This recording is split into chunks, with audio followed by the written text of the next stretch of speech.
നമസ്കാരം. സൗന്ദര്യ മത്സരത്തിൽ പങ്കെടുത്ത് വിജയകിരീടം നേടിയ അധ്യാപികയെ ജോലിയിൽ നിന്ന് മാനേജ്മെന്റ് പിരിച്ചുവിട്ടു എന്ന ആരോപണം. അധ്യാപിക നിയമ നടപടിയിലേക്ക് നീങ്ങുകയാണ്. ആലപ്പുഴ ചേർത്തല KVM ട്രസ്റ്റിന്റെ കീഴിൽ പ്രവർത്തിച്ചു വരുന്ന കലാലയത്തിൽ നിന്നാണ് അരീപ്പറമ്പ് സ്വദേശിയും കോളേജിലെ ഇംഗ്ലീഷ് വിഭാഗം വകുപ്പ് മേധാവിയുമായ പ്രൊഫസർ അനിത ശേഖറിനെ KVM ട്രസ്റ്റ് മാനേജ്മെന്റ് ജോലിയിൽ നിന്ന് പിരിച്ചുവിട്ടത്.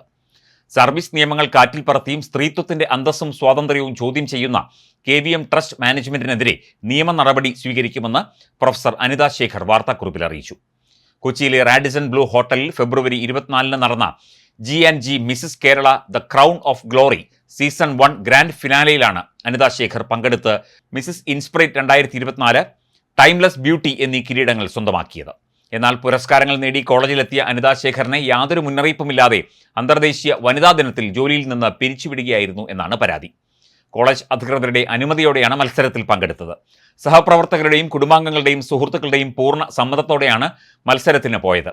എന്നാൽ ഒരു കാരണവും കാണിക്കാതെ തന്നെ ജോലിയിൽ നിന്ന് പിരിച്ചുവിട്ട മാനേജ്മെന്റ് നടപടി ജനാധിപത്യ വിരുദ്ധവും മനുഷ്യത്വരഹിതവുമാണെന്നും അനിത ശേഖർ പറഞ്ഞു.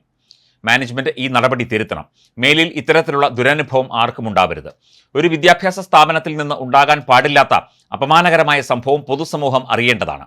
ഒരു സ്ത്രീയുടെ അവകാശത്തെയും പൊതുസമൂഹത്തിൽ അന്തസ്സോടെ ജീവിക്കാനുള്ള സ്വാതന്ത്ര്യത്തെയും അവഹേളിക്കുന്ന മാനേജ്മെന്റ് നടപടിക്കെതിരെ വനിതാ കമ്മീഷനെയും വിദ്യാഭ്യാസ വകുപ്പിനെയും സമീപിക്കുമെന്നും പ്രൊഫസർ അനിത ശേഖർ അറിയിച്ചു.